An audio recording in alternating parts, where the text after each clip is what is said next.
बहुत बड़ी खबर समीर, नेपाल के पीएम ओली ने अब इस्तीफा दे दिया है और ये इस वक्त की सबसे बड़ी खबर, जहां विद्रोह के बाद पीएम के इस्तीफे को लेकर इस वक्त ये सबसे बड़ी खबर, नेपाल के पीएम ओली ने इस्तीफा दे दिया। समीर जी हां, और लगातार इस बात के आसार जताए जा रहे थे कि ऐसा मुमकिन है, ऐसा हो सकता है। मनीष, आखिरकार नेपाल के पीएम ओली को इस्तीफा देना पड़ा।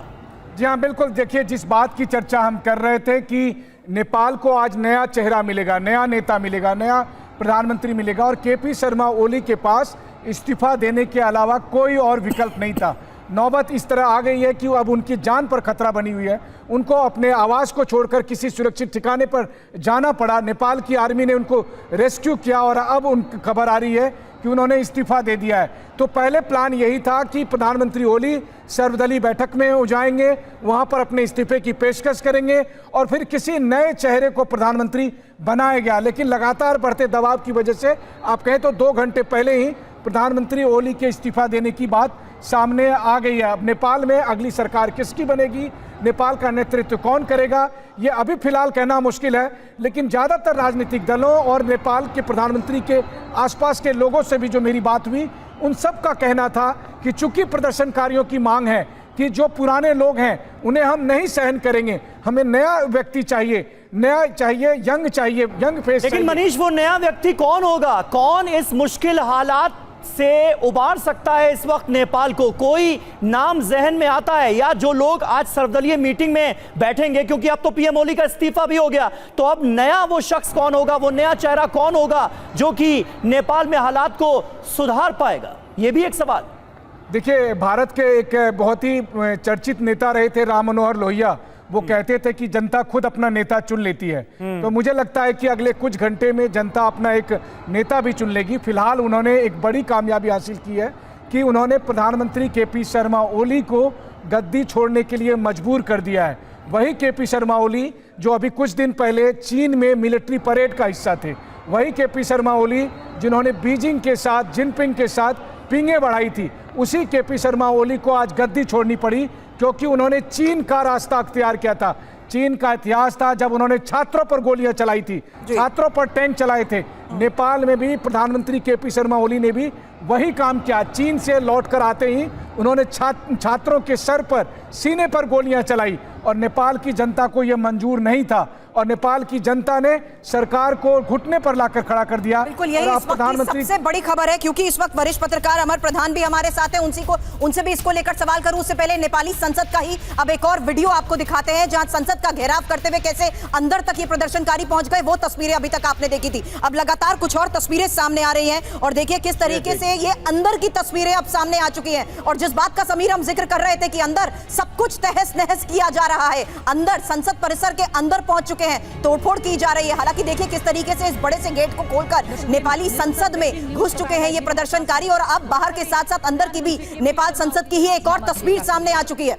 समीर जी हां, इस तस्वीर में साफ तौर पर नजर आ रहा है कि किस तरह से संसद का जो मेन गेट है वो खुलता है और उसके बाद प्रदर्शनकारियों का रेला संसद भवन के अंदर प्रवेश कर जाता है। ये तस्वीरें आप देखिए, ये इस वक्त की सबसे अहम तस्वीर TV9 भारतवर्ष आपको दिखा रहा है। विद्रोह के बाद पीएम ओली ने इस्तीफा दे दिया है, संसद भवन के अंदर घुस चुके हैं प्रदर्शनकारी और कई प्रदर्शनकारियों के हाथों में सेना के जवानों की राइफलें नजर आ रही हैं। ये तस्वीरें आप देखिए, नेपाली संसद का ये सबसे नया वीडियो आपके सामने है। अंदर और बाहर की तस्वीरें नेपाल की संसद की आप देख रहे हैं। अंदर क्या आलम है, कैसे गेट खोला जाता है, मेन गेट संसद का, और उसके बाद प्रदर्शनकारी अंदर घुस जाते हैं। और दूसरी तस्वीर संसद भवन के ठीक बाहर जो ग्राउंड है उसमें आप देख सकते हैं हजारों की संख्या में प्रदर्शनकारी अंदर दाखिल हो चुके हैं। और इस बीच वो तस्वीर भी आपको दिखा रहे हैं जब पीएम ओली के घर में भी घुसकर इन्होंने आग लगा दी। और इस बीच ये अब संसद परिसर के अंदर की तस्वीर, नेपाल के संसद परिसर के अंदर की वो तस्वीर सामने आ चुकी है जहां प्रदर्शनकारियों का कब्जा। और इस बीच आपको बता दें, हजारों की संख्या में ये प्रदर्शनकारी सुबह से संसद का घेराव करना चाहते थे, लेकिन अब संसद परिसर के अंदर घुस चुके हैं ये प्रदर्शनकारी और कुछ दिखाने की कोशिश की जा रही है हथियार सुरभि। लेकर ये प्रदर्शनकारी जिस तरीके से आगे बढ़ रहे थे, इस बीच ये अंदर की वो तस्वीर है समीर, जिससे साफ है कि हर तरफ संसद में अब प्रदर्शनकारियों का कब्जा हो और चुका है। सुरभि, संसद भवन की ही ये दूसरी तस्वीर भी हम आपको दिखा रहे हैं, अपने दर्शकों को दिखा रहे हैं, जहां पर एक प्रदर्शनकारी हाथों में कुछ लेकर संसद भवन की छत पर चढ़ा हुआ नजर आ रहा है। एक तरह का मैसेज, एक तरह का संदेश देने की कोशिश ये कि सिंहासन खाली करो, अब जनता आती है। जनता का आक्रोश इस वक्त नेपाल में चरम पर है। प्रधानमंत्री को इस्तीफा देना पड़ा है। नए प्रधानमंत्री कौन होंगे, वो नया नेता कौन होगा जो नेपाल को इस मुसीबत, इस मुश्किल से उबारेगा, ये है बड़ा सवाल। जी, हालांकि इस बीच, क्योंकि अमर प्रधान जी वरिष्ठ पत्रकार नेपाल से इस वक्त हमारे साथ है, ये सवाल आप ही से करती हूँ। बड़ी खबर आ चुकी है, पीएम केपी ओली ने इस्तीफा दे दिया, अब नए नाम का ऐलान होगा। कौन सा नया नाम अब सामने आ सकता है, क्या खबरें फिलहाल वहां पर इसको लेकर? अब ये जो आंदोलन का एक अहम हिस्सा तो जनरेशन जी है जी। और जनरेशन जी ने अपनी कुछ मांगे रख चुकी है और जनरेशन जी ने तो ये पुराने चेहरे को तो कम्प्लीटली रिजेक्ट कर दिया है और ये जनरेशन जी के रिप्रेजेंटेटिव लोग ही किसी नए चेहरे को वो आगे ला सकते हैं। तो किसी ये जनरेशन जी के अब ये मुश्किल हालत ये है कि जनरेशन जी का कोई भी प्रोमिनेंट चेहरा अभी तक सामने नहीं आया है। सो अभी अब नेपाल में सरकार तो नहीं रहने के जैसे हालात है।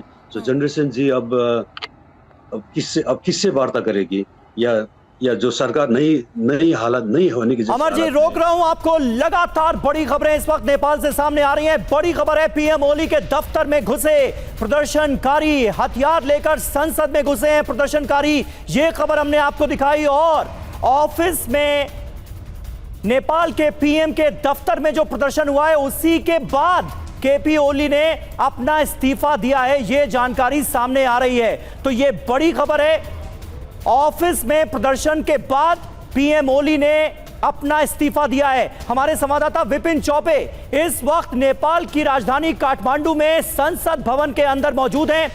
विपिन, आपसे जानना चाहेंगे क्या हालात हैं। तस्वीरें लगातार हम अपने दर्शकों को दिखा रहे हैं, भारी संख्या में प्रदर्शनकारी संसद भवन के अंदर मौजूद हैं। रणनीति क्या है, करेंगे क्या?